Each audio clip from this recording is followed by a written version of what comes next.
My fellow Americans. Well, I'm not a crook. I've earned everything I've got. A man holds in his mortal hand the power to abolish all forms of human poverty and all forms of human life. That's one small step for man, one giant leap for mankind.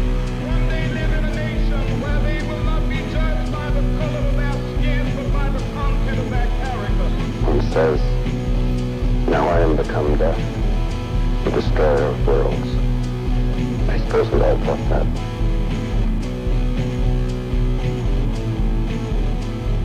This week, the gang runs into a burning fire, and you're all in it. This is As the World Burns.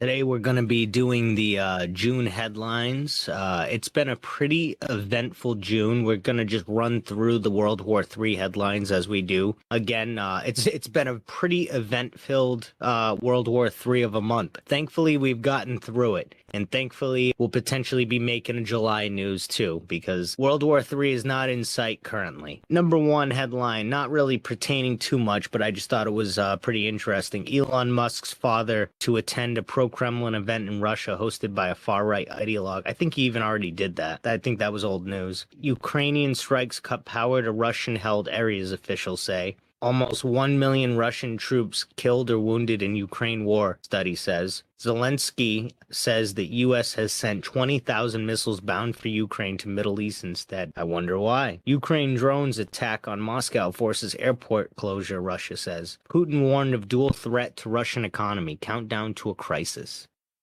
Over 20,000 Russian soldiers prosecuted for refusing to fight in Ukraine, media reports. That's, I guess, good news. It's good that people don't want to fight. France to produce drones in Ukraine, minister says. Iran says Israel and U.S. will pay dearly for attack. So now we're getting into the crazy shit that went down there. Indian investigators download black box data from fatal Air India crash. I put this one in the World War III section because I didn't really know where it was headed with that whole situation. If that was like, you know what I mean? I didn't know if there was like any foul play with that, but I guess it was just a genuine like accident. Strikes on Iran's Fordow enrichment site rendered it inoperable, Israeli Atomic Agency claims. Now we're getting into the crazy shit that happened there. Elon Musk turns on Starlink in Iran as Tehran shuts down internet. No known intelligence that Iran moved uranium, U.S. defense chief says. U.S. gained nothing from strike, Iran's supreme leader says. Switzerland concerned about Russian satellite interference. China News warns U.S. Trump Golden Dome missile defense system is not looking good. Russia closes Crimea bridge hours after Ukraine underwater strike. Russian intelligence document calls China the enemy. Leak exposes Moscow's deep fear. So that's kind of crazy because they're supposed to be allies. Russia would react very negatively to Iran's leader's, let's say, untimely death, Kremlin says. NATO estimates 40 Russian aircraft hit as a result of Ukraine's Operation Spiderweb. So that was another thing that went on in Ukraine was Operation Spiderweb. I think that was like a major like drone attack. I was kind of paying a lot of attention to the Iran thing, so I still feel like I missed a lot with that. White House sparks alarm as Trump weighs nuking Iran. That's crazy. That's fucking... Yeah. As soon as the president's like, should we nuke these people?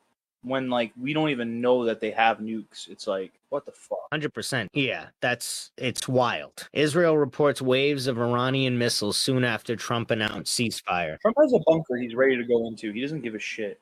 Yeah. She's wrong. Trump again denies Tulsi Gabbard's statement that Iran was not developing a nuke. Trump says U.S. has attacked Iranian nuclear sites.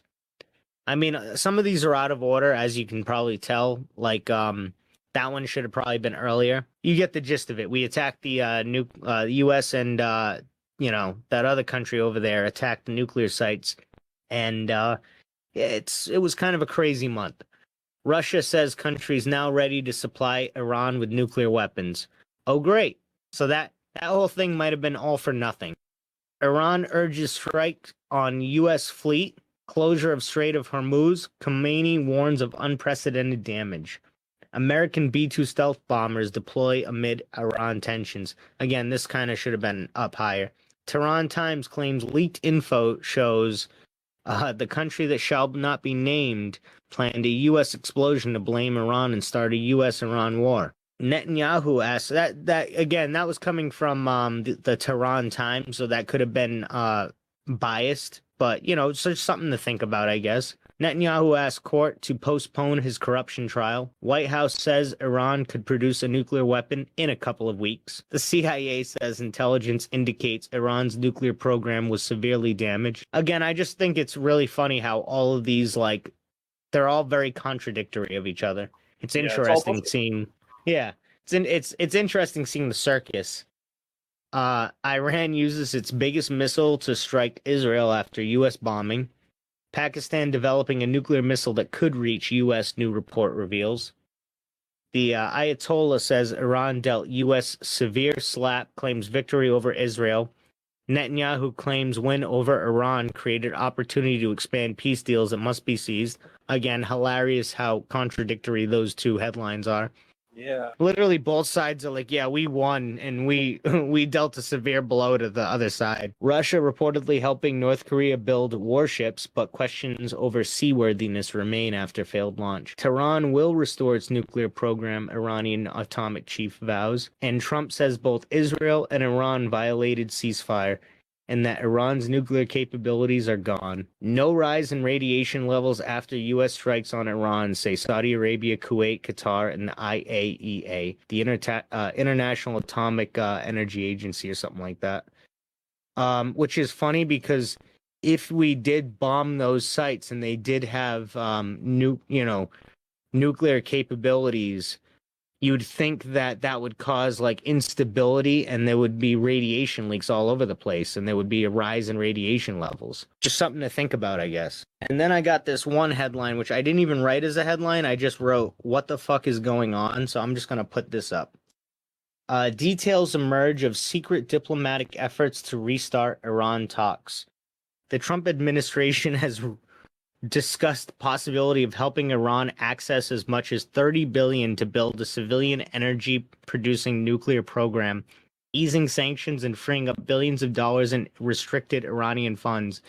Isn't this all the same shit that Obama did? I don't even know. I think it is. He did a nuclear program with Iran that basically gave them a little bit of money to do a civilian nuclear program. So this is the exact same thing. He used to talk shit about how bad it was that Obama did this deal and said that it was going to lead to World War III. And now he's doing almost the exact same deal, or at least that's what this is saying. Oh, I remember seeing a post about that, comparing those two things. I think I even sent that to you too. Yeah, probably. Right? Yeah. I saw it. I love contradictions. Key players from the U.S. and Middle East have talked with the Iranians behind the scenes, even amid the flurry of military strikes in Iran and Israel over the past 2 weeks, the sources said. Those discussions have continued this week after a ceasefire deal was struck, the sources said. They don't have to keep saying sources said.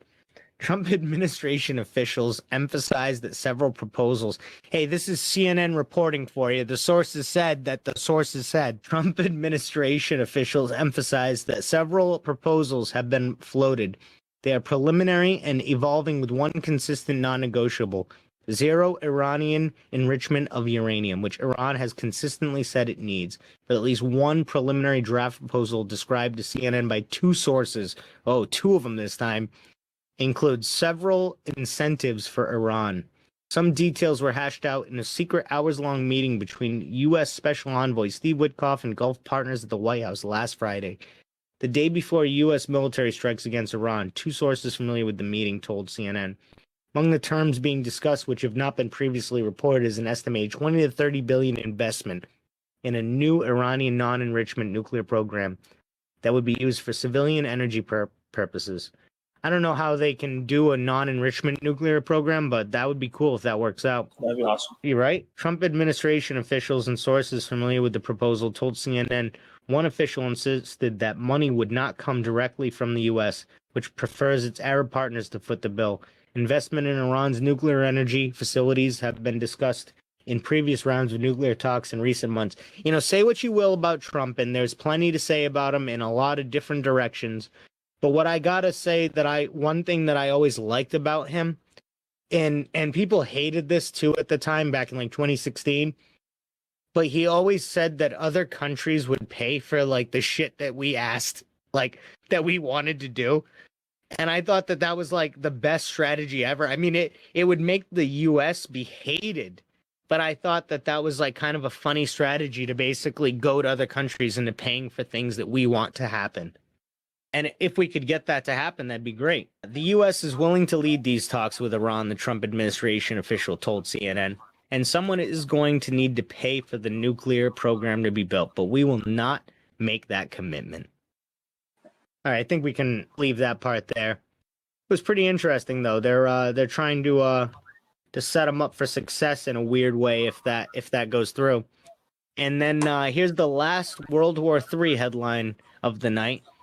It's possible Putin will invade more than Ukraine, says Donald Trump. Interesting.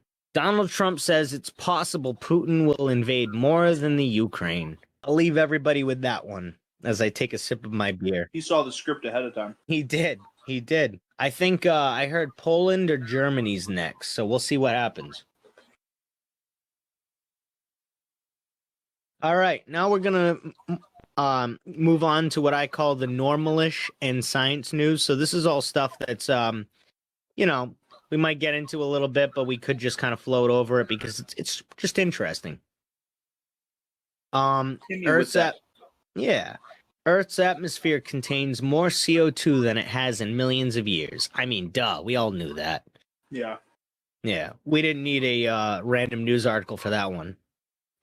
This is a pretty interesting one. I feel like we haven't talked about the bees in a while. This article is called Beware. Truck carrying 250 I saw this. million honeybees overturned by Yeah. US-Canada border. That's crazy. Apparently, it happened before. I mean, that sucks for the locals who have to deal with that. Yeah. But that's awesome for the bees. If you read further into it, what it says is that that's happened before, and when it happened, it made the town or the area like figure out an emergency bee protocol. That's hilarious. Yeah, Everyone should have an emergency bee protocol, honestly. for real. Should I read into that one a little more, or do you want me to keep Yeah. going? Go crazy. All right. Because think about it, like maybe that's part of the reason why we keep fucking worrying about the bees. Is like we just like ruined over a million of them in one just bad truck drive. Well, 250 million, I think it said. Yeah, they were let go. They were released into the wild, but they're also kind of like ruined. That's true. Officials near the U.S. border were abuzz after being relentlessly attacked on Friday morning by a swarm of I hate fugitives. shitty writing like that. That's funny. Honeybees had escaped after a truck carrying hives overturned near the Canadian border. About 14 million honeybees flew free of the truck around 4 a.m. and flew miles south of Canada. The truck was transported about 70,000 pounds of hives and honeybees rolled over on a road in northwestern Washington state. Local sheriff's deputies and bee experts removed the box hives to help recover and rescue as many bees as possible. The driver of the truck was not injured. Hours later, the bees began to swarm and sting the deputies. Some sheriff's deputies took refuge in their patrol cars to avoid the stinging swarm. According to a sheriff spokesperson, the driver probably did not navigate a sharp turn well enough, causing the trailer to roll. Wow. Several beekeeping experts are developing plans to save as many bees as possible, the spokesperson told Seattle Times. The current plan includes closing the road for a couple of days while the bees re-enter their hives, which will then be gathered and secured. That's amazing. A bee expert told the New York Times that honeybees are social and will probably settle close to the truck. Thank you to the one. That would be crazy if just next to the truck there's just millions of bees flying around. That would be so fucking nuts.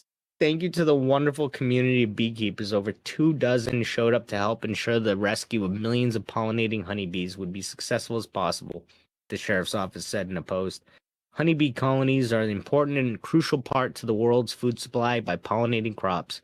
They are fragile and have been placed under further stress in recent years by a number of factors, including insecticides, parasites, and the climate crisis. Interesting. I do wish they did go over what you said about like how when this happened before, they had implementations or contingencies put into place for it. But that's interesting. They should have shared that with this town, honestly. Here's another interesting headline: North Korea discharges uranium waste into waters flowing to South Korea. That's funny, but not really. Maybe this is related to that headline. World fertility rates in unprecedented decline, UN says. So we're going to turn into the movie Children of Men. I really hope not. I really hope not, too. I would like to have a kid once in my life. Just once. Give it a shot. Yeah, give it a shot. See what happens. Give it a go. Give it a go. This next one is also pretty nuts. The Earth is splitting open. Scientists confirm deep mantle force tearing Africa apart. Poor Africa. Aren't they already dealing with enough? Now they got to deal with like the Earth splitting open and tearing apart. Yeah, it's not good. No, not good at all. Morocco killing thousands of stray dogs ahead of the 2030 World Cup. That's fucking crazy. Awful. Yeah. Speaking of Africa, they're literally just being like, we don't want people to see these dogs. Hurry up and kill them. Yeah, literally. We don't want these dogs bothering people. Let's just go ahead and euthanize all of them. That's crazy. Awful. Yeah. India sends its first astronaut into space after 41 years. India sends its regards. India sends its regards. As temperatures in Nepal rise, highly venomous snakes start adapting to higher altitudes. I think I read about this, and basically the snakes started going up into the mountains and shit. Huh. Yeah, remember we were talking about the snakes in the mountains that like could have been dragons and just could fly and shit? Yeah. That's what it made me think of a little bit. Hell yeah. Here's a weird headline that I almost like. I'm like, what the fuck? Imagine if this happened, is what all I'll say. Thailand moves to recriminalize cannabis, shaking $1 billion industry. Holy shit. What are they doing? Yeah, what the fuck's going on? That's crazy. Bad move, guys. Bad move, guys. These next two headlines could have also been put into the World War III ones, but I thought they were kind of funny, so I put them in this section. Musk explains bruise on his face. I told my kid to go ahead and punch me in the face. Oh yeah, that happened a while ago, right? Yeah, but that's just hilarious. That was like at the beginning of the month. It is fun. That was fucking funny. And what actually happened was he probably got punched in the face by I forgot what his name was, one of Trump's advisors or something like that. Here's another fun little thing. Russia offers political asylum to Elon Musk over Trump feud. So here's another thing that happened this month. That it's kind of interesting, but I didn't really bring it up. And we brought it up in an earlier episode when we talked about the hard truths, but it came out that Elon Musk said that the reason why the Epstein files won't be released is because Trump's in it. And then they started like this whole feud on Twitter where he kept saying all this shit about Trump, and then eventually they hugged it out and got better. But at the time, Russia offered political asylum to Elon Musk over Trump feud, which is crazy. Just goes to show you where the connections are there. All right. Next headline. Japan advances in quantum race with world's largest class superconducting quantum computer. Judge denies R. Kelly's emergency release as lawyers allege murder plot in prison. What the fuck's going on there? You're right. That's crazy. Cry me a river, you fucking pedophile. Cry me a river. No, seriously though, that's nuts. Imagine if somebody did kill R. Kelly in prison.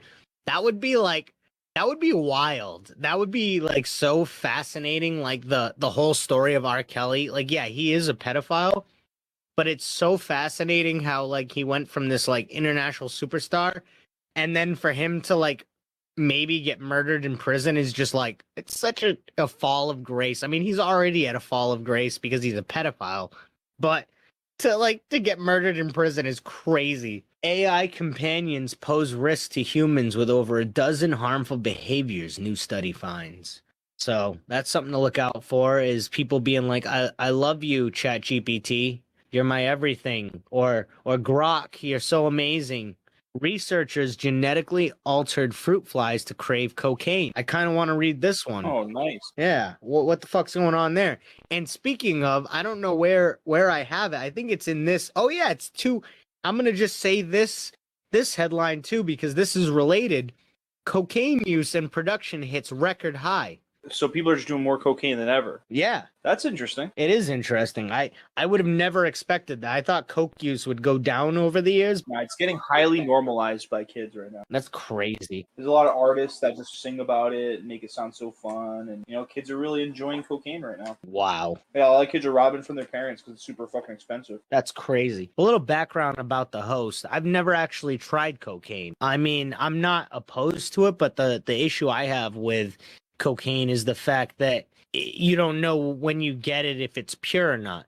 I've always said though, and this is what the thing is, I'm probably never going to do cocaine, but if I ever have the shot in my life to do like to chew on the coca leaf like they do in Bolivia and places like that. Yeah, try it out. Exactly. I 100% would be down to do that just to understand like the feeling and to get that vibe down in my life. Almost like not a bucket list thing, but like a fuck it list thing. Like something to be like, hey, you know what? I'll try this out. Never do cocaine ever, but I'll try the leaf out and I'll see how it feels. Because that's a big thing too down there is they'll just chew the leaf all day when they're out in the fields and they'll work harder and shit. I mean, obviously it's like cocaine, but it's like a more chilled out version of it. So I don't know. It's just something that I've always been interested in. Again, I've never done cocaine, but I would definitely try the coca leaf. In a world first, scientists at the University of Utah have engineered fruit flies susceptible to cocaine addiction. But as strange as it sounds, there are potentially life-saving reasons for genetically altering the insects to crave the drug. The novel biological model could help addiction treatments, therapies, development, and expedite research timelines. The findings are detailed in the Journal of Neuroscience. As surprising as it may sound, humans have a lot in common with fruit flies. In fact, we share around 70 to 75% of the same genes responsible for various diseases, as well as many of the same vital organs. That's fucking crazy. A fruit fly? What? Investigating the biological roots of certain addictions like cocaine abuse. This is due in large part of the fruit fly's quick life cycle and its comparatively simple genetic makeup. What does that say about us, though, if that has a simple genetic makeup? But while scientists have administered the drug to the bugs in the past, there's always been a small problem. Flies don't like cocaine one bit. I mean, why would they? Adrian Rothenfla, the study's senior author and an associate professor of psychiatry, said in a statement, I added the why would they. Even when previously introduced to cocaine, Rothenfla's team noted the insects routinely opted for pure sugar water over sugar water laced with cocaine. Study first author Travis Filliot theorized the reason may reside in a fly's sense of taste that is found on their legs.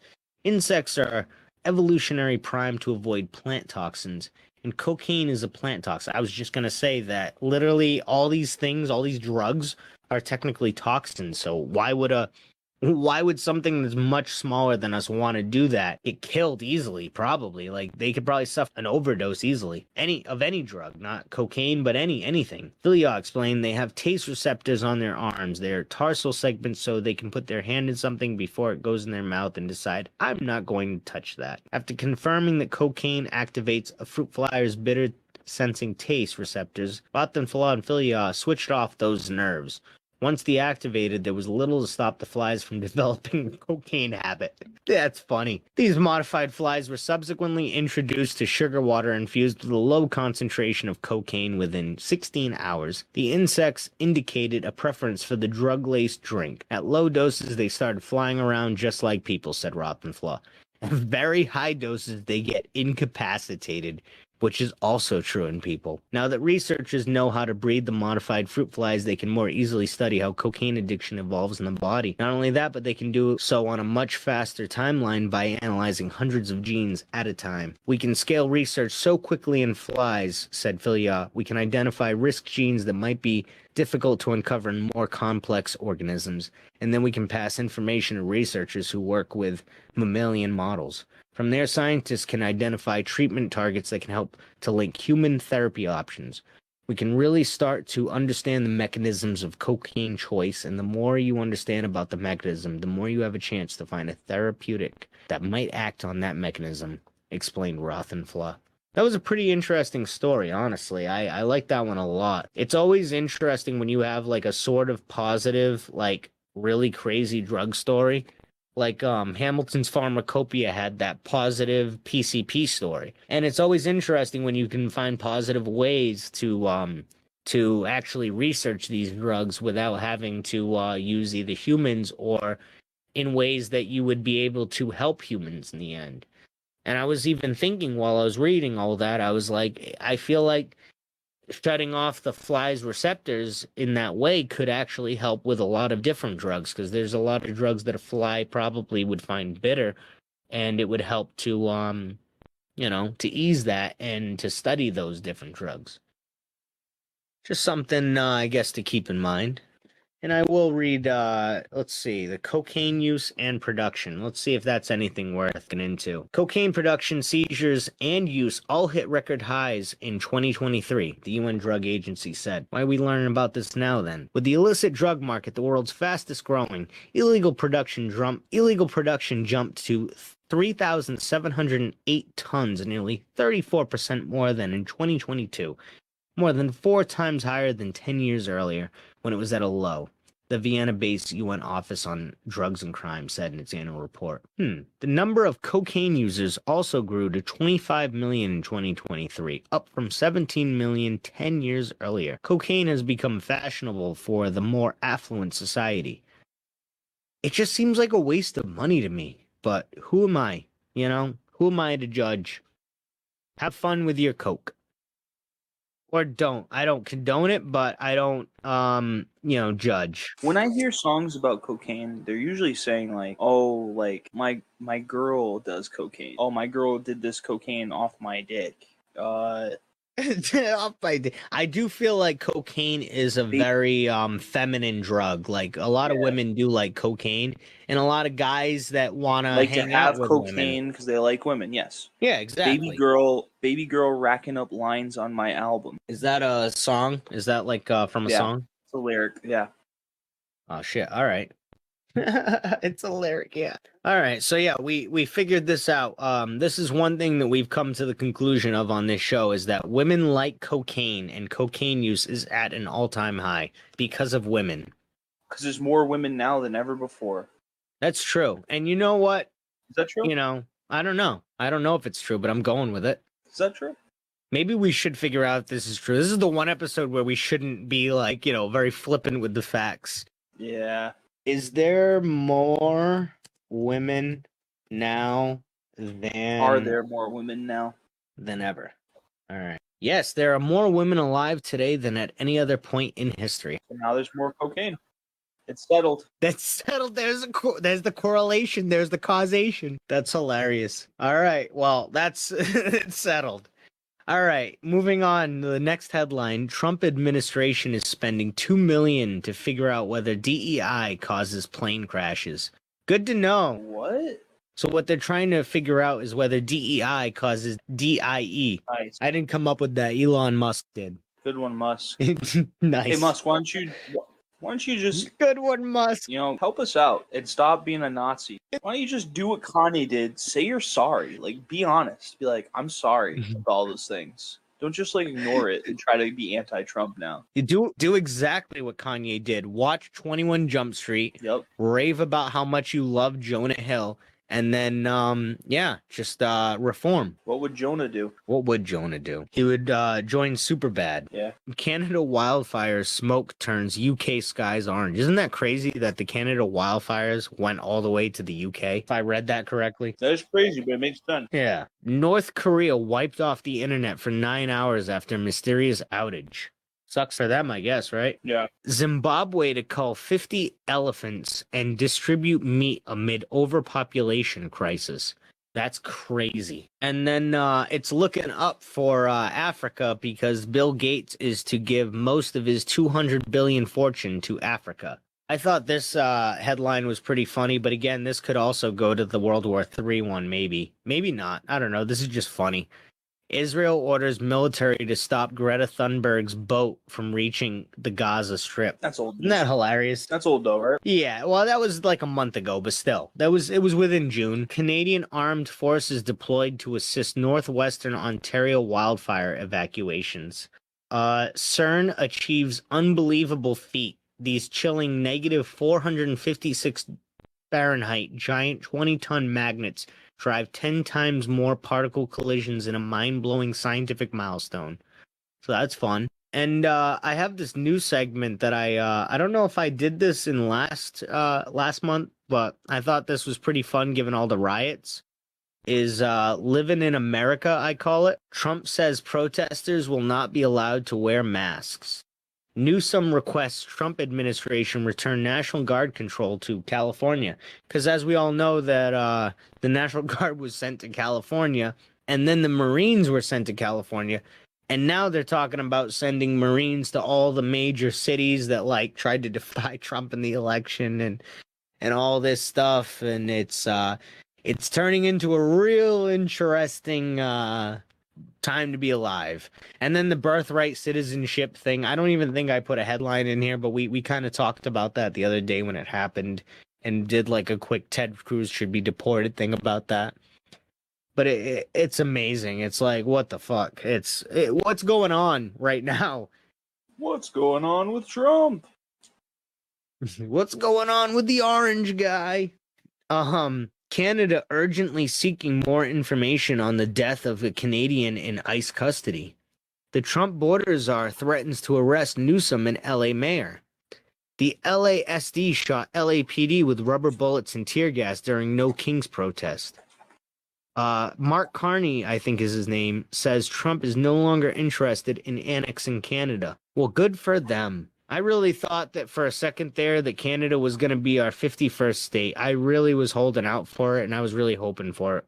I would love for Canada to be a part of America after all these years. I always thought that was stupid because it's like so big. Like they would definitely split it up into multiple states. But you know why they wanted it is so that they could make it so Canada would be basically the fall guys for us in a nuclear war. That's why they wanted Mexico too, so that they could basically stop any potential rockets from crossing the Arctic and any potential rockets from coming up through Mexico that would cause like a nuclear war. That's why they wanted Greenland too. That's all it was to protect us in the event of a nuclear attack. If anybody thinks that has anything to do with anything else, that's all it is. It was basically just to create a larger Iron Dome so that all these potential areas would be fall guys for us in the event that rockets would be flying towards the United States. Makes sense. Yeah, exactly. EU leaders try to out-bully Trump, floating World Trade Club without United States. DeSantis, Florida drivers have a right to hit protesters if they need to flee for your safety. Teen Doge staffer Big Balls, quote unquote, has gone to work for the Social Security Administration. The Pentagon Pizza account reported high activity before Israel's attack on Iran. I just thought that was kind of funny. Trump's mega bill just collapses, parliamentarian blocks it, and GOP civil war erupts.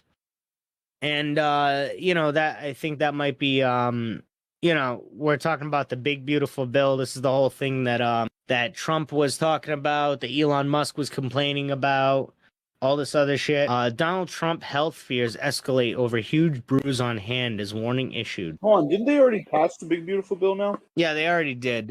So, we got that to look forward to. It's big, it's beautiful, it's a bill. We always love when bills get passed. It's always a good thing. I'm not like the biggest John Oliver fan, but I liked on his show he joked about how like it sounds like somebody who's like sexually attracted to ducks. Big beautiful bill. Oh shit, that's true. It's awesome. That's like a come on to a furry, basically. Yeah. Yo, I love that big beautiful bill you got. Big beautiful bill of yours. I want to lick it. I want to lick it. I want to see what kind of. What that? I want to see you shake your tail feather. Hey, what that bill do? Hey, what that bill do? Here's to add to take away from the levity that we just brought to this. Trump criticizes non-working holidays. Too many non-working holidays in America. It is costing our It is costing our country billions.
Yeah, we can agree that we're both kind of right and wrong, I think, in the No, I'm right. situation. Continue. Go on. Moving on. Elon Musk doxes himself in Rush to prove he's not a ketamine fiend because he posted like his health report and it like had all of his like personal information shit on it or whatever. Nice. It was pretty funny. We will press forward. Bruised Gavin Newsom vows to seize control of National Guard from Trump. I think I already read that one or a variation of it. All right, the next one is the conspiracy headlines, which there's not too many conspiracy headlines, but it's still pretty interesting. 8 U.S. states seek to outlaw chemtrails. Guess where they are? In the South? You might be right. Elon Musk confirms Rep. Dan Goldman's suspicion Pam Bondi is hiding the Epstein files to protect Donald Trump. Republican proposes new ICE detention center surrounded by alligators. Could have been in the next one called Weird Shit. It was totally fucked up, but that's just like, why would you? Why? Why? Are we going to build a moat too? As doubts grow over 2024 results, Trump spins spotlight back to 2020. Hey, I did not cheat the system. Look at the Biden system. They cheated the system. New Ashton Forbes in relentless pursuit of truth. This next one, they're hiding more than UFOs. Matthew Brown's tweet points to sentient AI, exotic craft, and a cover-up at the highest levels. When former Pentagon insider Matthew Brown tweets, people pay attention. But his latest post is more than a cryptic message or a whistleblower teaser. It's a direct accusation aimed at the highest levels of government and industry, and it outlines a framework of deception that, if true, confirms the worst fears about the suppression of non-human technologies and sentient artificial intelligence. The post, published publicly and tagged to multiple prominent individuals and agencies, doesn't mince words.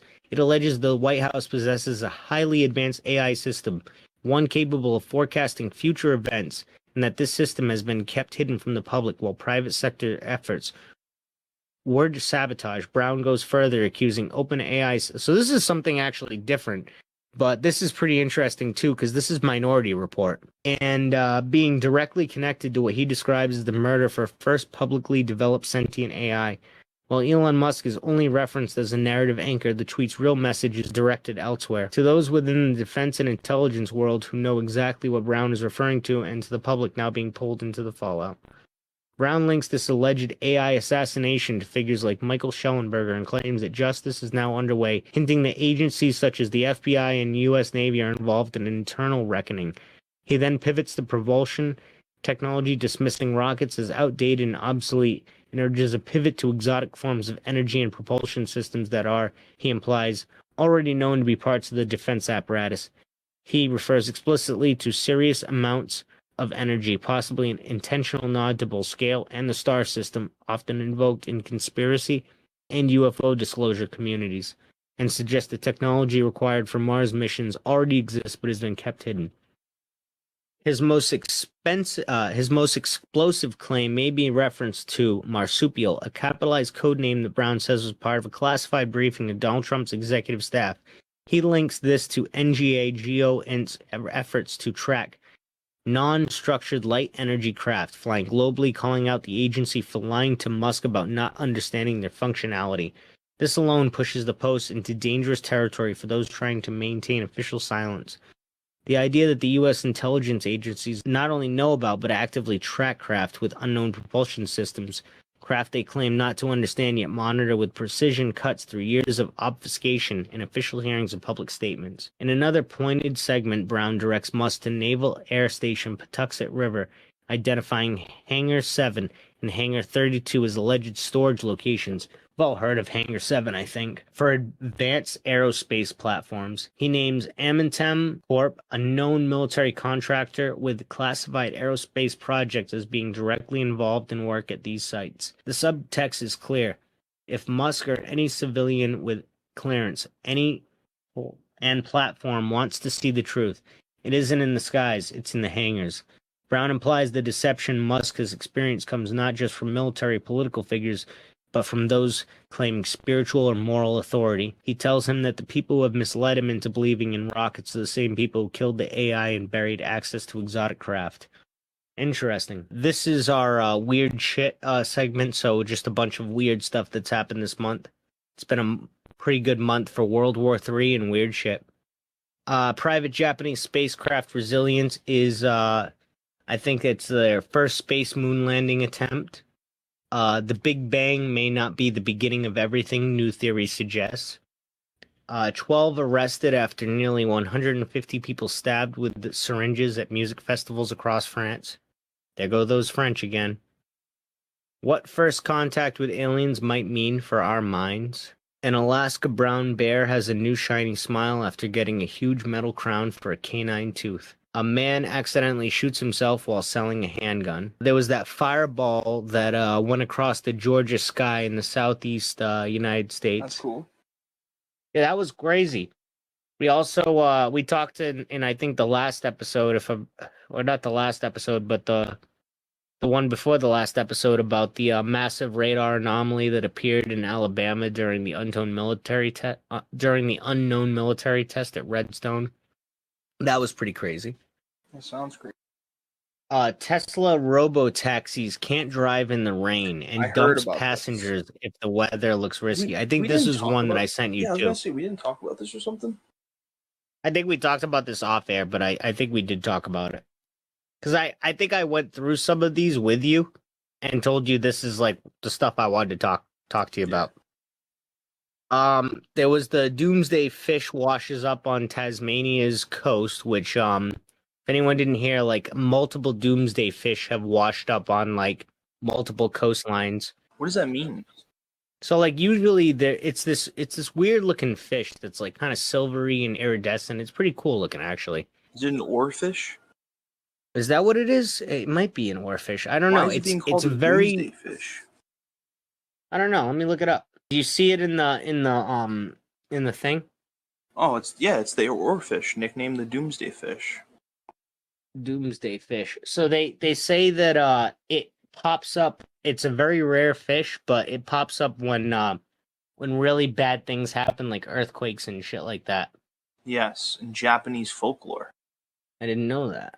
Here's actually, so throughout our ocean, there are some marine species that are so massive or unique looking that they just might explain ancient legends of sea monsters. Oh yeah. Oh yeah. The giant oarfish is a quintessential example of just that. This strikingly large, odd-looking fish is known for its distinctive long ribbon-shaped body that enables the species to float inconspicuously throughout the water column, and it can grow to 30 feet. The species boasts large eyes. They are deep sea dwellers, thriving most often in the zone least explored by scientists to date, the mesopelagic zone. Waters down to 1,000 meters. Floating vertically throughout these waters, their silvery, reflective bodies help oarfish blend into their surroundings, They do happen upon patches of light. This type of camouflage may be simple, but it's certainly effective. There are a few theories of the origin of the oarfish name. One guesses that their long, flat bodies simply resembles oars. The nickname, the Doomsday fish, though, in some areas of the world, these creatures have been seen as being harbingers of bad news, particularly disasters or destruction. Like Mothman. Yeah, exactly. The legend is that if you see an oarfish, it is a warning from higher powers that disasters such as earthquakes are soon to occur. According to numerous news sources, before Japan's 2011 earthquake, one of the most catastrophic in history, a total of 20 oarfish washed ashore. And we've just seen about 5 of them wash ashore, too, in like the last few months. While many legends may surround these creatures, it is unusual for humans to encounter an oarfish. They primarily reside within the deep sea, so if one is spotted close to the surface, it typically indicates that the creature is sick or at least disoriented. Interesting thing there. Very interesting. Yeah, we're at quite a few oarfishes that are popping up. Interesting, I guess. Harvard hired a researcher to uncover its ties to slavery. He says the results cost him his job. We found too many slaves. So Harvard apparently has a pretty dark history of slavery, but that makes sense. We could have called that one. Man convicted of posing as flight attendant to score over 120 free flights. I want to, this is one that was technically from May, but I do want to bring it up because it popped up a lot in June. But it also comes with our talk of Australia. The one last month with the kangaroo was pretty interesting, where a guy tried to fight a kangaroo. But I found another one where another guy tried to fight a kangaroo or got caught up in a fight with a kangaroo in floodwaters. A really muscly kangaroo tried to drown a man in Australia after the two got into a punch-up. Don James is said to have found himself fighting for his life as the marsupial held him down in floodwaters, which had pooled on the side of the road near Port Macquarie, only escaping after the animal appeared to become spooked. Christy Lees, who watched the battle unfold in her rear view, told the BBC, "It's not every day a big male kangaroo decides to take you on. Even in Australia, you do not expect to see it." She suspects the very distressed kangaroo had become trapped in the area following the record flooding that hit New South Wales this week, leaving 5 people dead. Miss Lees was alerted to the kangaroo's presence as she drove down to check the water levels with her husband at about 9 local time on Friday. 2 men, one of whom was identified as Don James by Australian News, warned them that there was a really big kangaroo just around the next parked car. And sure enough, there was the kangaroo as big as the car it was standing next to. The next thing Miss Lees knew, the kangaroo had launched towards her car. I mean, maybe it was a small car, which she had slowed to a crawl so as not to startle the animal, and started to attack it. But as he moved round to her side of the car, the kangaroo appeared to spot another target, Mr. James, who was still walking away up the road. The kangaroo gave chase. They literally got into a boxing match, Christie said. "I'm looking in the rearview mirror and they are throwing punches." Mr. James then ran backwards before tripping and falling into a patch of floodwater by the side of the road. The next thing Christy knew, the kangaroo was holding him down. The kangaroo tried to drown the man, she said. "I realized what was happening and told my husband, who couldn't see the fight from his seat, to get out of the car and help. But then the kangaroo appears to have been spooked, perhaps by the approaching car driven by Mr. James' friend, allowing him to escape down the road," Miss Lees, who has since tried to warn as many neighbors as possible. "The kangaroo is trying to drown me," he told Miss Lees, who was able to say she had seen it all. "I just remember being underwater and kicking and screaming and carrying on," Mr. James told ABC. "It was," he said, "pretty traumatic for a while there." Kangaroos have been known to appear to attempt to drown their foes, although these are usually animals the size of dogs. That's crazy. That's fucking nuts. A kangaroo just casually drowns people? That's its defense mechanism? What? Smart. That's wild. It is wicked smart, and it's so muscly that it could definitely hold something underwater like that. There's a very strong instinct. Kangaroos will go to water if they're threatened by a predator, he told the news network. However, he said the behavior is likely more about protecting themselves than drowning their foe. That is unlikely to make Mr. James feel any better about Friday morning's altercation, especially after he told Ms. Lees that just 12 months ago he had fended off another attack, that time by a great white shark. I feel like they're trying to kill me. All these animals, he reportedly said. The BBC has attempted to reading The contact Onion right Mr. now? James for comment. No, this was the BBC, which makes it even funnier. That's I want to try to see if I can find at least one, kangaroo fight a month. I think we should talk real quick though about that fireball in the sky over the southeast. That was crazy. Yeah, somebody was saying. I was watching this other video explaining that they had like the Anunnaki broadcast happen to them. People experienced that too. Really, that happened? Look it up. So, well, real quick, there was a meteor supposedly that went over the southeast and Georgia specifically, and the problem is that people thought it was a meteor, but now they're saying that there's reports of it all around the world now. Crazy. That's crazy. Yeah, I heard about that either today or yesterday. Just for anyone curious, this is the second part to our news episode. I saw a video of a guy who supposedly had a piece of whatever it was bust through his like garage ceiling or something, or like his roof. Was that the New his Jersey driveway. one? Well, I saw that there's a video. So I think I told you about the thing that went through the roof that caused like a hole that was like all burnt up. Is there a video of it? Yeah. It's like a big explosion happens.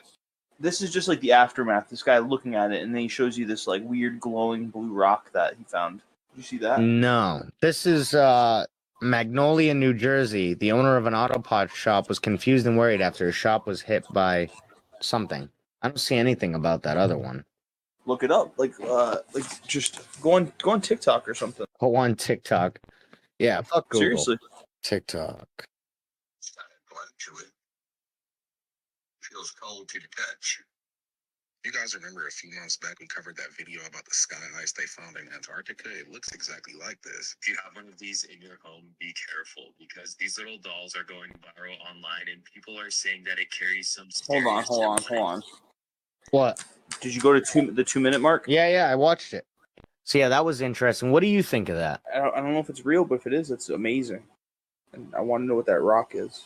Yeah, and in the video he mentioned about this the fireball in Lexington County, South Carolina. Dashcam video shows a big flash of light falling through the sky Thursday. That's South Carolina is where that guy that we just saw that video was from. South Carolina's Emergency Management Division told CNN it is monitoring the situation.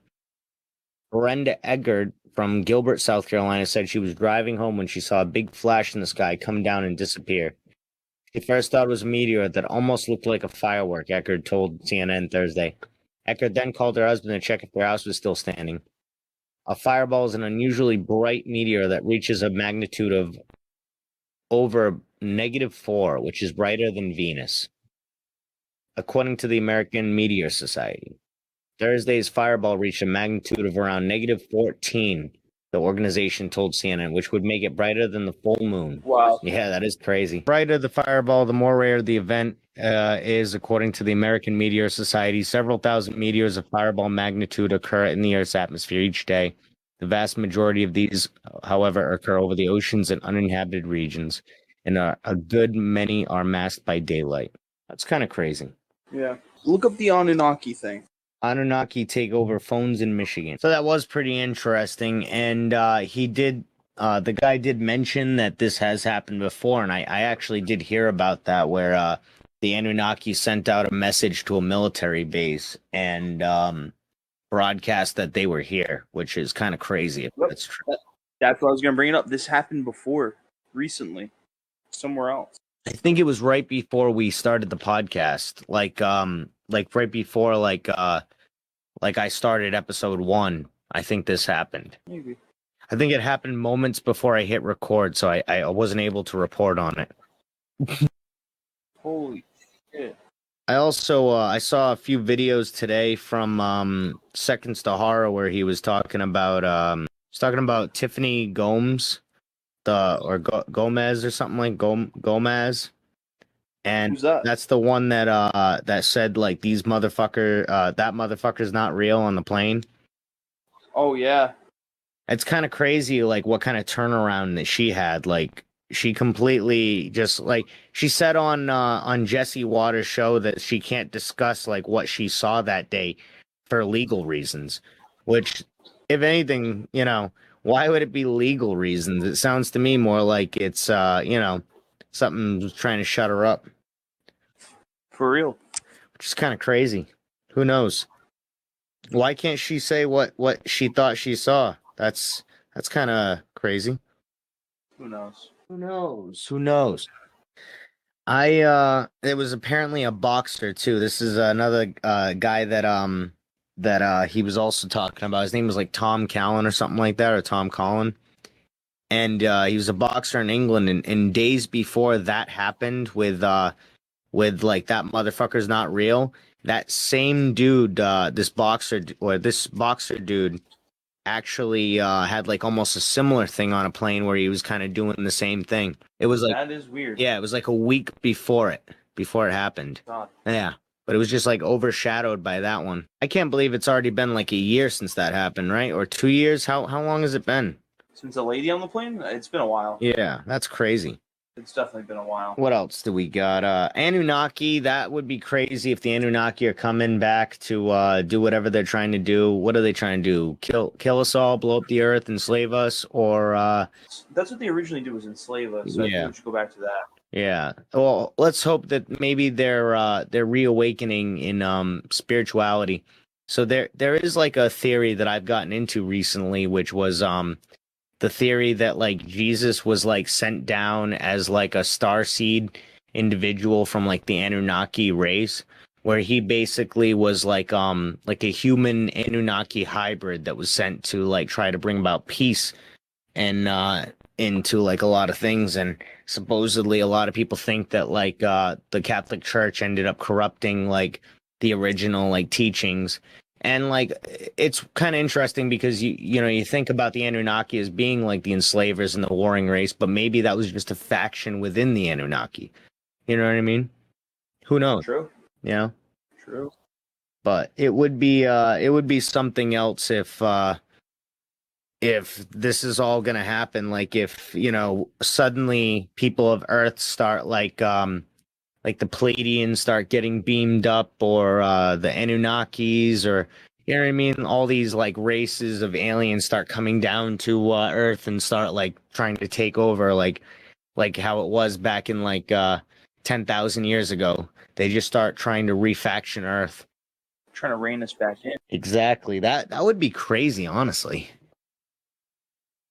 Yeah, I mean, we kind of need the help right now. Like, I really do think we need the help. I think we need the help, but I don't know if we need to be reined in on a personal level. I think on a societal level, maybe, but not on a personal level. I think that's part of the problem.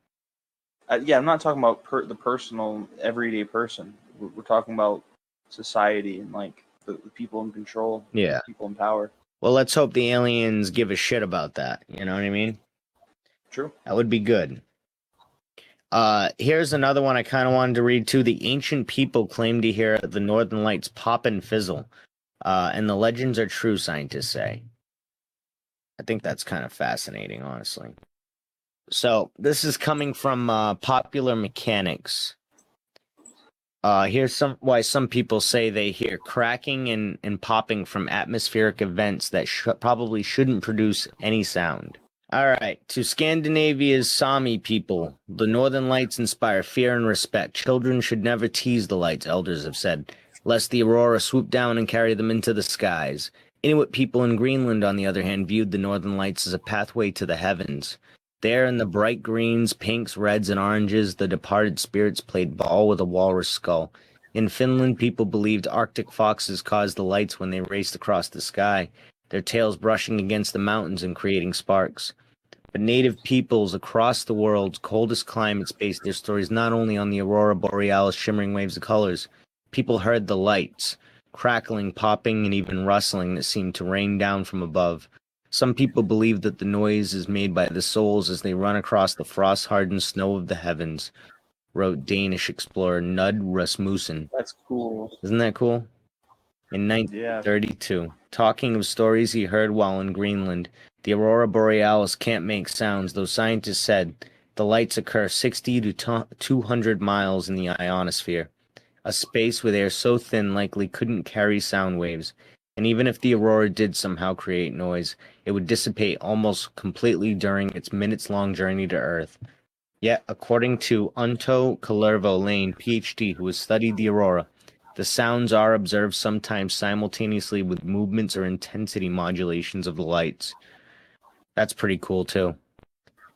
The researchers believe people who heard this crackling and rustling were imagining it experiencing a kind of malfunction of our senses or a cognitive system, according to Lane, a professor at Aalto University in Finland. Yeah, sure.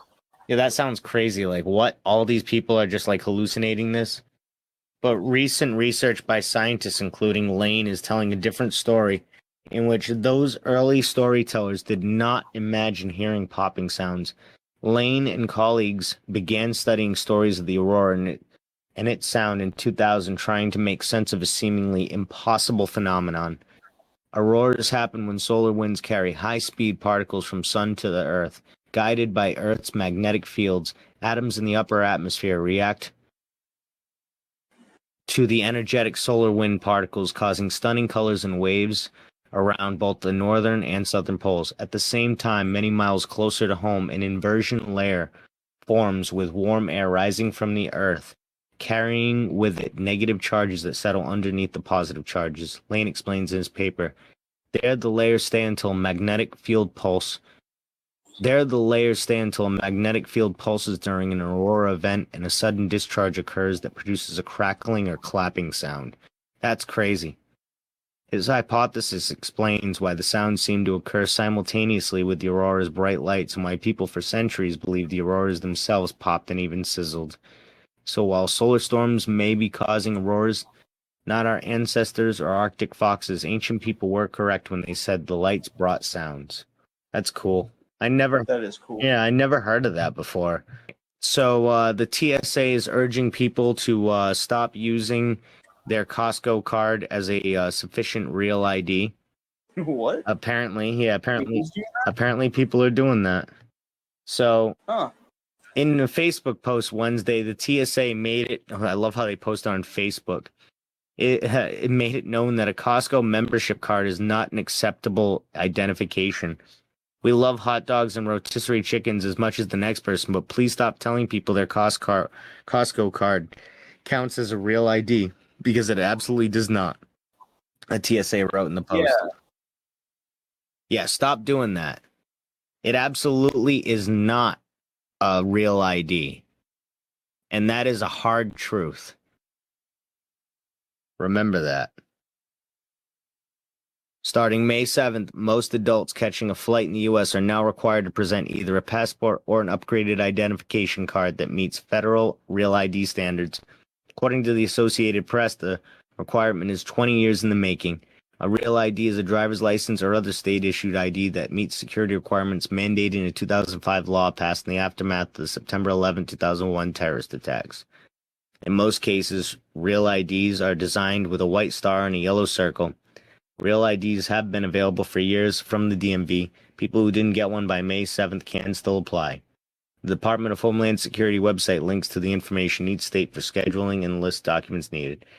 Okay, so yeah, there wasn't really much meat on that bone, but this next one might have a lot of meat.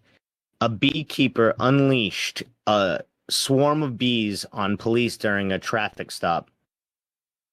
A routine seatbelt stop turned into an insect ambush when a 70-year-old beekeeper in Cervera, Spain, allegedly sicked his bees on 2 traffic officers. The incident happened just after 1 p.m. on a Friday along the N2 highway in the Catalonian town. Police say they pulled over a van for erratic driving and noticed the man behind the wheel wasn't wearing a seatbelt. What they didn't expect was for the driver to respond, I should have run you over, before rushing a second breathalyzer test and threatening to kill them. Then came the bees. According to the multiple sources, the man walked calmly to the back of his van and released a swarm of honeybees directly at the officers. The insects attacked immediately, stinging both cops and forcing them to seek shelter in a nearby restaurant. Yeesh. Isn't that crazy? Restaurant patrons reportedly stepped in to help, guiding the officers to safety while bees buzzed through the entrance. This dude's like a supervillain. This is how supervillain shit like gets started. Yeah. The man fled the scene but didn't get far. The police tracked him down shortly after, arrested him, and took his statement. He's like, I'm the beekeeper. I sick the bees. I'm gonna sick my bees on you. Release me, or my bees will break me out. That was his statement to the police. He was released on bail within a few hours. Both officers were taken to an urgent care center and treated with cortisone for their stings. No one else was injured. At least this guy had a good idea, I feel. I mean, not a good idea, but you know what I mean. Yeah. This week, the local newspaper, Sagri, reported the man may have been judiciously acquitted of assault, though the information hasn't... Dude, he threatened to kill them. He didn't just assault them. He threatened to end them. He's like, yeah, I should have run you over. That was like one of the first things he said to him. Don't be a baby. Me? Everybody. It's just bees. Yeah. It's just a bee sting. Well, what if the guys were allergic to bees, though? Like, what if one of those officers were allergic to bees? That's the only thing I'm thinking about with that. But, yeah, you're right. Grow up. Yeah, don't be babies. Let's see. The bizarre bee attack comes at a tense time for Catalonia's police force. In May, over 300 Mossos de Esquadra officers rallied in Lleida to protest what they call an epidemic of violence against cops. And now they're using the bees. That can be at their next like get together. Like, they're attacking us with bees now. He's like, the officers are just like, we need tighter rein, or I guess however the Spanish, cops would talk. We need tighter reins on all these citizens. They're attacking us with bees. We need to go into their lives and into their homes and stop them. Yeah. We need to move right in. We need to move right in. Everybody should have an automatic cop connector. That's what they'll call it, a cop connector, where it connects you to the police automatically and they can hear everything that you say about them and every little thing. They need to help you. Exactly. If you're screaming out for help and they need to get over there quick, or maybe you're saying something negative about the authorities in charge, they need to get over there quick to make sure that you're not, that you're not crazy. Yeah, talking out of pocket. Yeah, don't do that. And if you do that, don't do it when you have the cop connector. Now available in 3 colors. Blue, dark blue, and black with a Punisher logo on it. Now sponsored by Marvel and the thin blue line. So yeah, the cops are getting their asses kicked over in Spain by bees. Meanwhile, over in America, the cops are doing the ass kicking on people that are pretending to be bees, I guess. Like, lefties. Lefties. Yeah. JD Vance calls dating apps destructive. Of course he would. I thought this one was funny. Sean Diddy Combs tells courtroom artist he looks like a koala in sketches. What does that mean? That means that he thought that in the courtroom sketch, he looked like a koala. Oh, okay. I read that. I took that as like koalas in sketches. No. Look at his face. He kind of looks like his face is a koala. Have you seen the courtroom sketch? Yeah. He looks like a koala. There's nothing wrong with that, P. Diddy. Would you rather look like a koala or a rapist? Take your pick. I mean, he looks like a drop bear more than anything. For my Australian friends out there, that's a good little reference for you for an Australian cryptid. Look like really fucked up evil koalas. And supposedly it just might be like a rabid koala. Who knows? A hungry wild elephant raids a grocery store for snacks in Thailand. Scientists create the world's smallest violin, so that actually did happen. That's funny. Yeah. Good joke, guy. Man finds out he was married without his knowledge. Ex-girlfriend arrested. That's terrifying. right? Oh my God. Beverly Hills, Texas. Wow. I didn't know there was a Beverly Hills, Texas. Beverly Hills, that's where I wanna be. And then it just shows Texas, the desert. A 36-year-old Texas woman is being held on a felony stalking charges in a bizarre case where a wedding was held without the groom present and without his knowledge. Kristen Marie Spearman was arrested and booked in McLennan County Jail. Beverly Hills Police Chief Corey Martin, isn't that a great title? Beverly Hills Police Chief said Yeah. his office was contacted by a 42-year-old man Friday who said he found a package from his ex-girlfriend at his home that included a copy of a marriage certificate showing he was married. That's wild. The victim told police he had been in a relationship with the suspect and they had gotten a marriage license around June 2nd, but had broken up before the wedding took place. Chief Martin said the investigation determined the woman had convinced the pastor to certify the marriage without the groom being present. Chief Martin said she went to the county clerk's office and filed the certificate. Chief Martin said that with the assistance of the Hewitt Police Department, the suspect was located at a residence near Hewitt. Police obtained an arrest warrant for third-degree felony stalking and took Spearman into custody. She was booked into the McLennan County Jail. Chief Martin said his department was not releasing any information on who officiated the ceremony as of Monday as they move forward with the case. I mean, I know they shouldn't release that information, but that's kind of crazy. Yeah. This is kind of cool. Discovery of the HMS Endeavour wreck confirmed. The timbers are British timbers. The size of all the timber scantlings are almost identical to the Endeavour. It's a quote.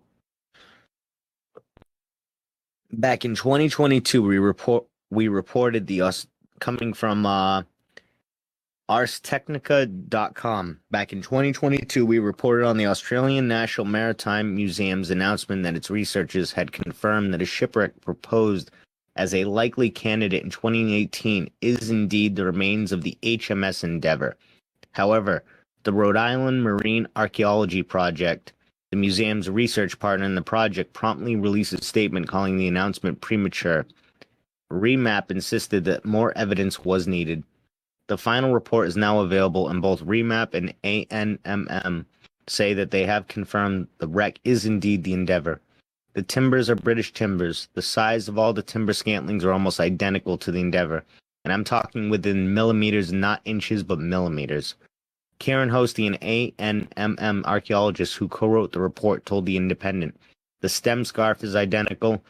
Absolutely identical. This stem scarf is also a very unique feature. It sounds like Trump's the guy who's the archaeologist. The stem scarf is identical, absolutely identical. This stem scarf is also a very unique feature. We've gone through a whole bunch of 18th century ships plans and we can't find anything else like it. As previously reported, Endeavour Captain James Cook's first voyage was in part a mission to observe and record the 1769 transit of Venus across the Sun. The observation was part of a combined global effort to determine the distance of the Earth from the Sun. Those observations proved less conclusive than had been hoped. But during the rest of the voyage, Cook was able to map the coastline of New Zealand before sailing west to southeastern coast of Australia. The first record of Europeans on the continent's eastern coastline. The Endeavour, by then renamed the Lord Sandwich, that's hilarious, met its demise in the Atlantic when it was one of 13 ships the British deliberately sank or scuttled in a Rhode Island harbor during the American Revolution. Archaeologists and divers in 1993 consulted the 18th century maps and logs for information about the locations of the wrecks of the Endeavour and the other ships scuttled with it. Then researchers took to water with the side-scan sonar to find the remains. By 2016, REMAP's volunteers operating on grants and private donations had located 10 of the 13 wrecks. Almost exactly where historical charts said they would be, in the search had gotten a boost from the 1998 discovery of a 200-year-old paper trail linking the troop transport Lord Sandwich to its former life as the HMS Endeavour. One candidate was found just 500 meters off the coast of Rhode Island, designated RI 2394, 14 meters below the surface and buried in nearly 250 years worth of sediment and silt. Remap's team concluded in 2018 that this was likely the wreck of the Endeavour, although the researchers emphasized as they needed to accumulate more evidence of their support for their conclusions. It's because only about 15% of the ship survived. Any parts of the hull that were quickly buried by silt have long since decomposed in the water. The ANMN felt confident enough in its own research by 2022 to hold that controversial news conference around the discovery against Remap's objections, but the evidence is now strong enough for Remap to reach the same conclusion. In '99 and again in 2019, Remap and ANMM agreed on a set of criteria that, if satisfied, would permit identification of RI-2394 as Lord Sandwich. The authors wrote in the report's introduction, based on the agreed preponderance of evidence approach, enough of these criteria have been met to positively identify RI-2394 as the remnants of Lord Sandwich, formerly James Cook's H.M. Bark Endeavour. That's pretty cool.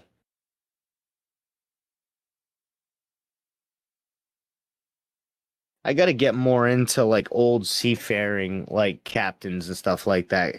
Like I feel like I know James Cook was like he was like one of the biggest like seafarers like at the time, but like or was the biggest. But I feel like I don't know that much about him.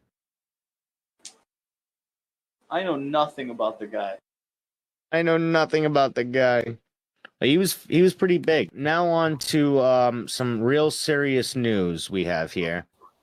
A mule-riding Kentucky man accused of unleashing a raccoon in a bar after being turned away. In Murray, Kentucky man, known by locals as Cowboy Cody, was taken into custody after he allegedly released a raccoon into a crowded bar Friday.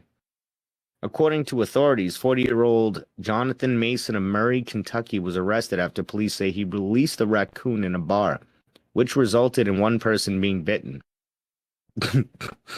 I'm sorry, but that's crazy. Officers with the Murray Police Department responded to the business at 9:18 p.m. after receiving report of a disturbance.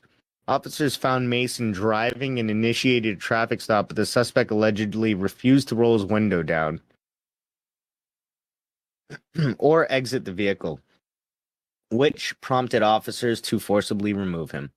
Authorities later learned that someone had been bitten by the raccoon and that Mason had been previously warned not to enter the property.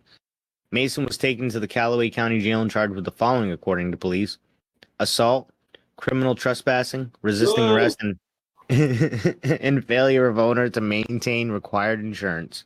Mary Havner, a bartender at the business involved in the incident, spoke to the New York Post, telling the publication that Mason had apparently trapped a raccoon earlier in the day on his farm and he had been carrying it around with him. I'm a bartender, so I've seen some crazy stuff in my time, but nothing like this, Havner told the publication. Havner explained to the Post that Mason lives alone on a farm in the area and has caused trouble at local bars in the past. She said Mason had already been drinking when he turned up at the bar that day and was banned due to a previous incident involving a mule, per the publication. This guy sounds wild. Hafner told the Post that Mason had always liked her, so she attempted to convince him to leave. He said to me, "Oh, I see how it is.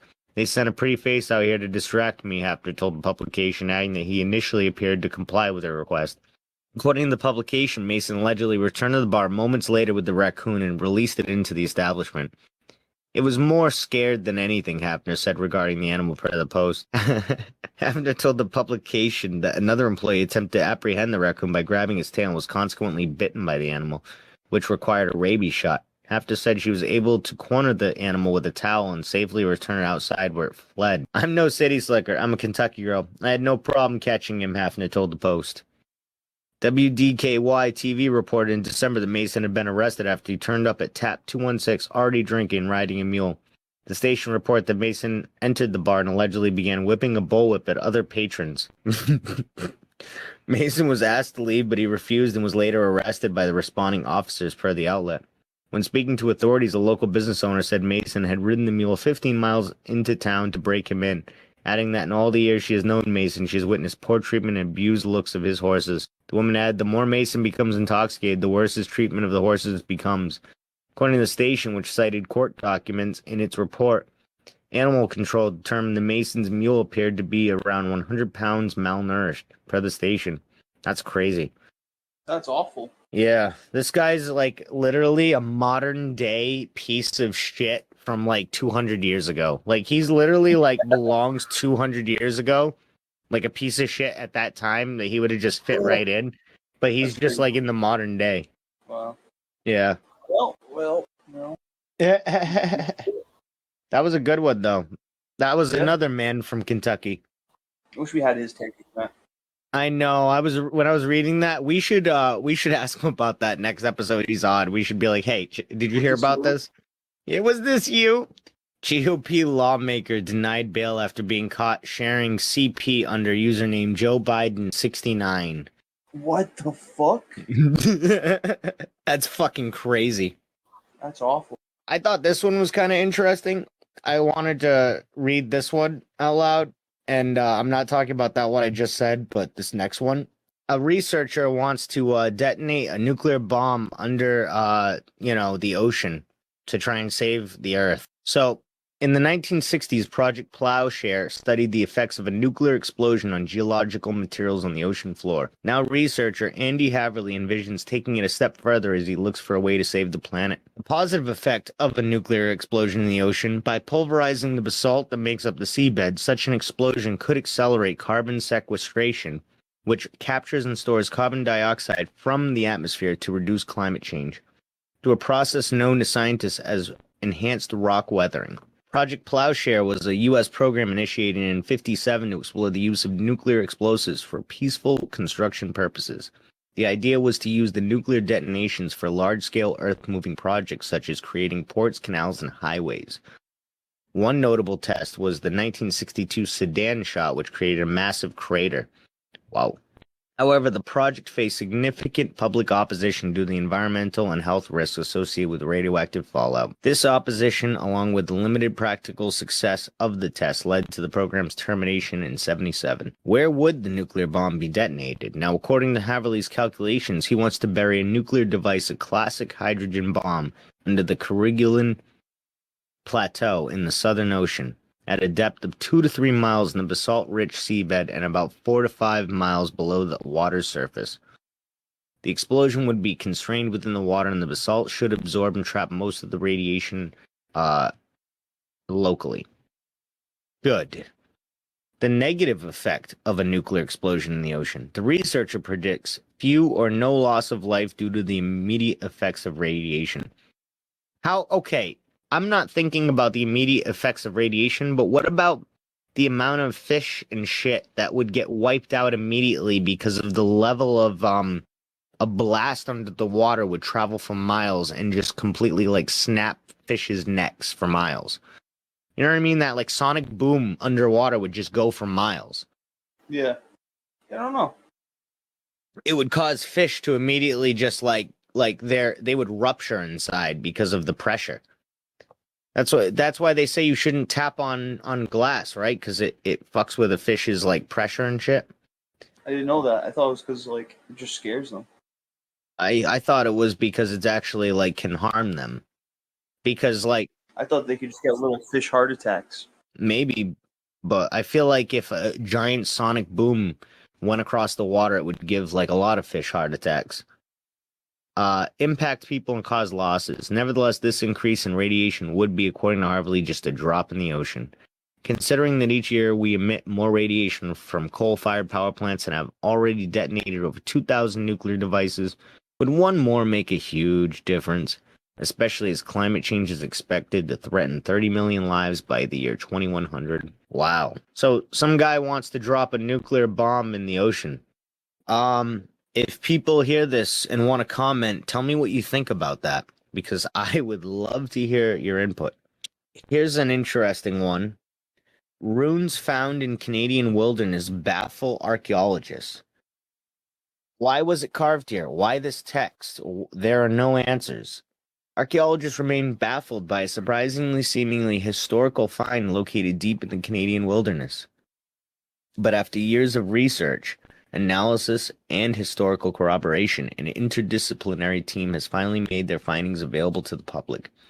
Tucked away in a forest approximately 465 miles northwest of Ottawa, A massive slab of bedrock features a hand-etched rendition of the full Lord's Prayer, but the religious text isn't inscribed in French or English.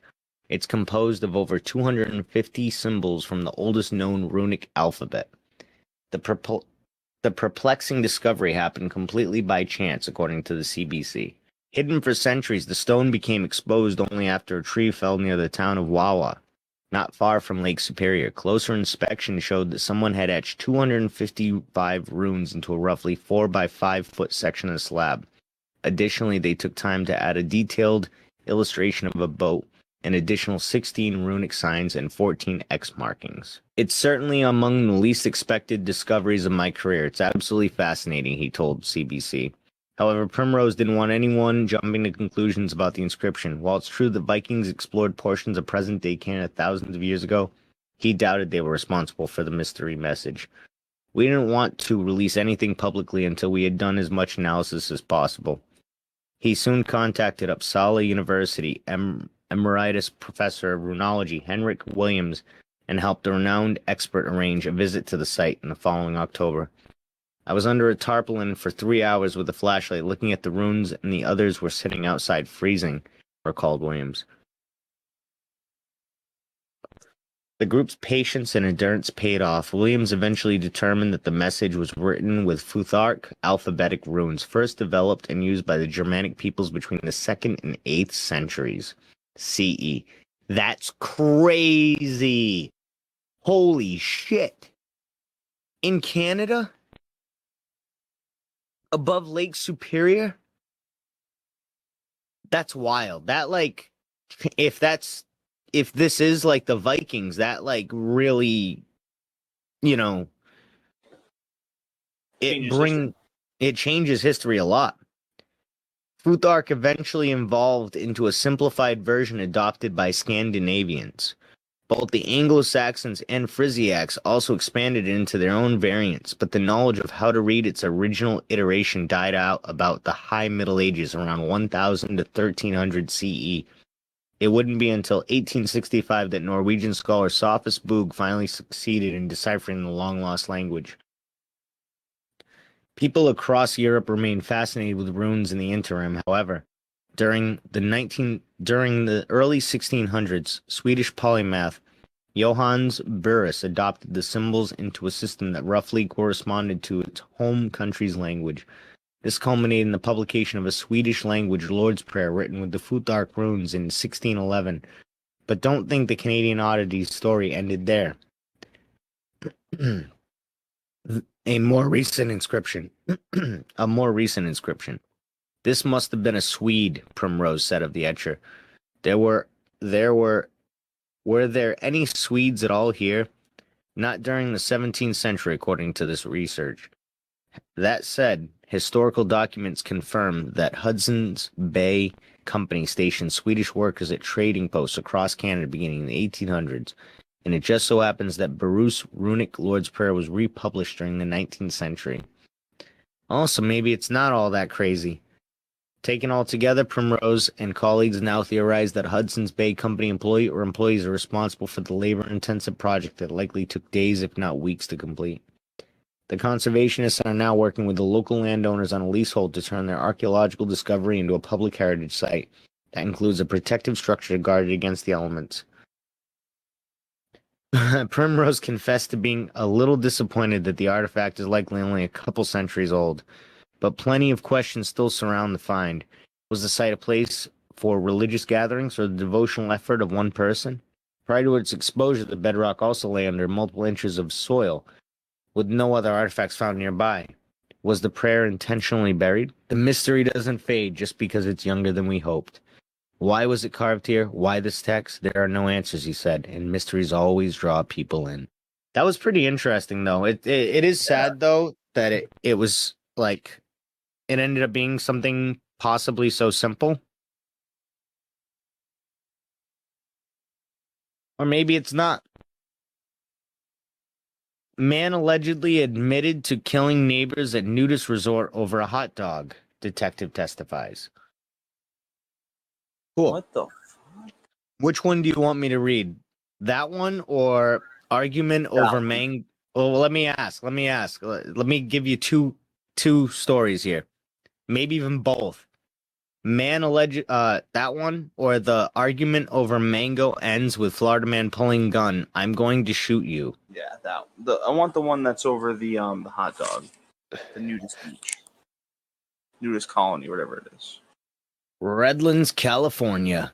The man who is accused of killing a couple at a nudist resort reportedly did so over a hot dog, according to local reports. Michael Roy Sparks, 62, was charged in September with 2 counts of murder with special circumstances in the deaths of Stephanie Menard, 73, and her husband Daniel Menard, 79. The couple had been reported missing in the desert community of Redlands and were last seen in their home on August 24, 2024. They lived at Olive Dell Ranch, which described on its website as a residential RV park and nudist resort. That's wild. Officials said they found the couple's remains in bags in a concrete bunker underneath Sparks' home. Oh my God. Yeah, that escalated quickly. According to the Press Enterprise, in a court hearing Monday, a detective testified that Sparks admitted to another inmate that he had killed his neighbors. He allegedly said the final straw was over a hot dog. Redlands Police Detective over a hot dog. Redlands Police Detective Thomas Williams testified that Sparks told the other inmate that Daniel Menard had given him a hot dog, which he felt was a jab at him. He said Mr. Sparks felt the hot dog was a jab at him, making him feel like he was worth only $1 hot dog, and that's what set him off that day. What the fuck? This dude, how did he make it? That's a meth attack. I don't know. That's hardcore. How did this dude make it this far in life without killing anybody else is what I want to know. I don't know. Crazy. Sparks is accused of brutally beating the couple with a rake, a hoe, and a hammer. He also reportedly admitted to drowning Menard's dog Cuddles in a sink, Williams testified. That's crazy. I mean, this is all crazy, but like, really? The dog, too? Around the time of the murders, another neighbor told Cab C that Sparks and the Menards had a long history of tension, which started over a trimmed tree. The neighbor said there was a tree that Sparks wouldn't trim, so the Menards did. That started a feud that lasted more than a decade. I didn't think he'd ever be able to do something like this, Tammy Wilkerson told KABC. I know he didn't like them, and he didn't have a problem with telling people that, but I never thought he'd do this. I can't believe that. Some people are like, I'm only worth $1 hot dog to you. That's crazy. Here's a pretty funny one. Reported Bigfoot sighting prompts cannabis dispensary to offer discount for photographic proof. So this is coming out of Monroe, Michigan. A reported Bigfoot sighting has become the talk of the town in Michigan, even prompting a local cannabis dispensary to offer a discount for the evidence of the creature. Reported sighting took place near La Plaisance Road in Monroe County on May 18th, according to the account published by the Bigfoot Field Researchers Organization. In the account, a 47-year-old man who was referred to as Edward said he was bow fishing with his 12-year-old son when they heard rustling in a tree, followed by a huge thud of something hitting the ground. Edward said a big, heavy animal hit the ground and crouched before starting to move towards him. His dog then went after the creature, which ran off, according to Edward's account. He said his dog then chased the creature up a slope before he could call the dog back. Edward and his son, Matt Moneymaker, what a great name, an investigator with Bigfoot Field Researchers Organization. I don't know if I would trust a guy, though, whose name is Matt Moneymaker, and he researches Bigfoot. It just sounds like he might be, in it for the wrong reasons. Who knows? That the creature appeared to be a large primate about 6 feet tall with dark fur. They said it appeared to run on 2 legs with a hunched position. It was big as a bear but looked like a gorilla, the Sun said to the report. The two told Moneymaker that the encounter lasted 10 seconds and neither had thought about taking a photograph since it happened so suddenly. News of the Bigfoot sighting spread throughout the area and beyond. I've heard a lot of people talk about it. In fact, when I first heard about it, I was in Baltimore, Maryland. Monroe resident Bob Burgiel said, and I heard about it there and I said, oh my gosh, I leave home for a week and look what happened. One local cannabis dispensary is capitalizing on the publicity by offering a discount for anyone who brings photographic proof of Bigfoot. Unique Cannabis had a sign in front of their store that read, bring photo proof of Bigfoot for a free pre-roll. It was not the first time a reported creature sighting has piqued the interest of Monroe residents. Virgil said stories of a Monroe monster have existed since the 60s. That's pretty wild. So I thought this was interesting. I think this is one of the last ones for my weird section. It's there's a new business booming in China. It's going to an office and pretending to work. I've been hearing about this for a while now. It's crazy. It's basically like people have to pay to look like they have jobs in order to get like jobs, I think is what it is. So echoing Byung-Chul Han's critiques, this reflects the rise of the achievement subject, people trapped in self-optimization, performance, and image maintenance in the digital age. You are your LinkedIn status. You are your office aesthetic. You're no longer surviving or thriving, you're performing survivability. This reflects the disintegration of the traditional middle class, especially among youth. Many of these office renters are educated, urban, and were promised success. Instead, they're trapped in overeducation with underemployment, an economy that doesn't need them, and a dream that no longer fits reality. They're the ghosts of upward mobility. When your identity as a worker is bought and sold, you've entered the era where the self is an economic product. You don't need to actually do the work. You don't need to look like someone who You need to look like someone who works. You monetize vibes, aesthetics, and postures. Work becomes a fashion statement, not a function.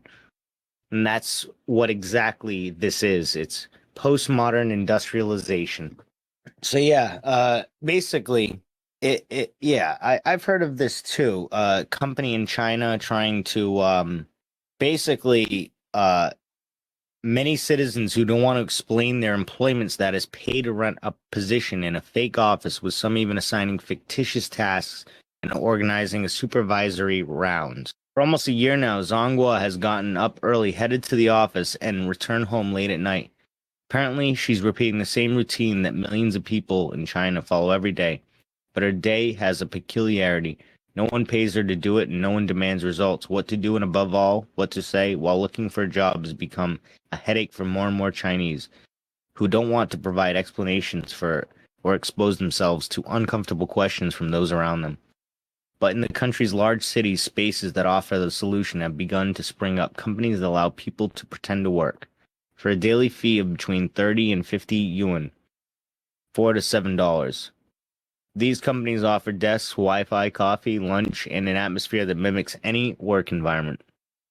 According to a report in Beijing Youth Daily, although there are no contracts or bosses, some firms simulate them, fictitious tasks are assigned, and supervisory rounds are even organized. For a fee, the theatrically can reach unimaginable levels, from pretending to be a manager with his own office to staging episodes of rebellion against superior. This just sounds fun. Zhonghua is Cantonese and prefers not to give her real name. Tired of traveling and the pressures of the financial world, she resigned from her position in the spring of 2024.